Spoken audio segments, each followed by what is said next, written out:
So what would women dislike most if they became men? People being more cold, distrustful, and disrespectful towards you. Can't remember her name, but there was a woman who dressed up as a man in an experiment, and the drastic change in treatment shocked her. As a woman, people were warm, helpful, and respectful towards her, but as a man, people were distrustful and cold, and it impacted her mental health. My personal experience is that men are much more respectful, which is to say they treat me as an equal instead of as a child or like I'm made of glass, and women are much more distrustful. Being told to stop being a pussy when you're feeling down on your luck.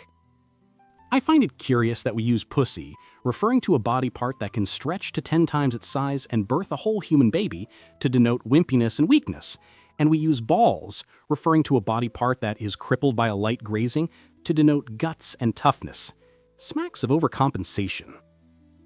I think the most jarring shocks for a woman would be no one caring about their problems or feelings, the lack of positive responses on dating apps and dating in general, and strangers will not smile at you or even make eye contact.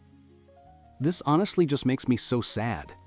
I have several male friends, and all of them at one point or another have cried on my shoulder. One after his marriage broke down, one after he tried to rescue a guy out on the surf and failed, one when his dog died. Telling someone off for being sad or down is telling someone to stop being human. It hurts me to hear this happens as often as it does. Having to be the one to kill bugs in the house, LOL.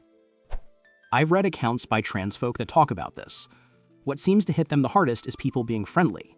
Nobody smiles at you, nobody checks up on you. People immediately assume the worst about you instead of giving you any benefit of the doubt. People won't make eye contact with you, and so on.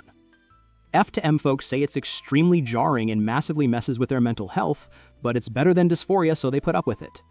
M to F folks say they never realized how warm and friendly total strangers could be, though they also now understand why women are afraid of strange men. So, I'm a trans woman, not a trans man, but my experience in the shift is insane. Like, 2 months ago, I tipped into being gendered female by strangers most of the time, and honestly, it's remarkable. Women almost universally smile at me on the street and look calmer, of any age, any time of day or night. Men, however, either stare at me or avoid eye contact. One man stared at me so hard he literally tripped the other day. This happened fairly suddenly, this shift, but honestly, it's so noticeable. I literally feel the difference every day. I'm always viewed with suspicion around children. There are plenty of awful things about being female, but this is particularly sad for men. I've always loved kids. Even when I was a kid, I was always helping them with whatever activity or task we were doing. I was even a leader for the younger version of the Boy Scouts when I was a Boy Scout myself. Nowadays, I have to actively avoid children after being told I look like a pedo because of my blank expression, glasses, baldness, and whiteness. Being invisible 65% of the time, and seen as a threat the other 35%. Some, not all, would not like the lack of attention. People thinking you're a pedo when you're watching your own kid at the park. Where does this happen at? In the States, I have lived in Texas and Georgia while being a dad. In Europe, I have lived in Italy and Germany while being a dad. Never had this occur. Nobody cares about your feelings. Being in a relationship and having to put your partner's emotional needs over your own. Nobody cares if you exist unless you provide something. I have far more male friends who care about my feelings than female friends or significant others ever did. Standing up to pee. Just kidding, they will love that. Male pattern baldness wouldn't be loved all that much. Standing up to pee is great, but there's always that odd occasion when you think you've shaken the last of it out, only to reholster and fire the last pee bullet down your leg. Physical labor. I learned the other day that my sister has never mowed a lawn in her life. The chore always went to me. There's a cultural expectation that if the lawn needs mowing, or the sink leaks, or the brake pads need replacing, or the firewood needs chopping, then the guy should do it.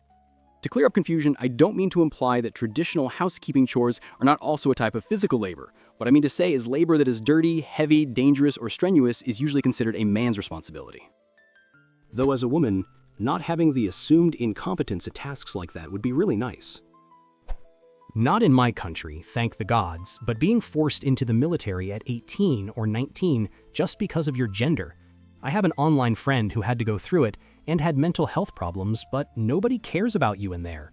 With social media, it's even worse because you see all your female friends carry on with their lives, going to college, sleeping in their own beds, and so on. Meanwhile, it also feeds you content about how bad life is for women.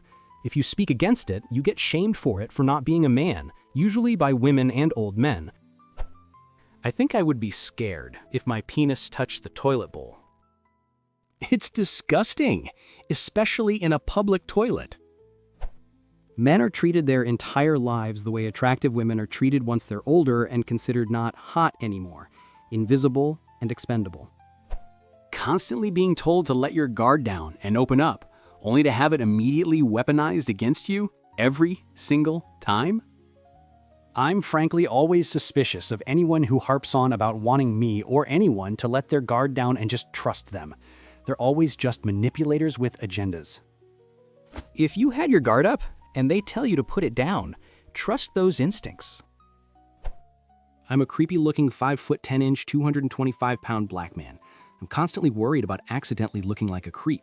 I work in retail and sometimes walk around the store to avoid walking behind women. I'm not saying women shouldn't be wary, but it's exhausting trying to avoid looking like a creep.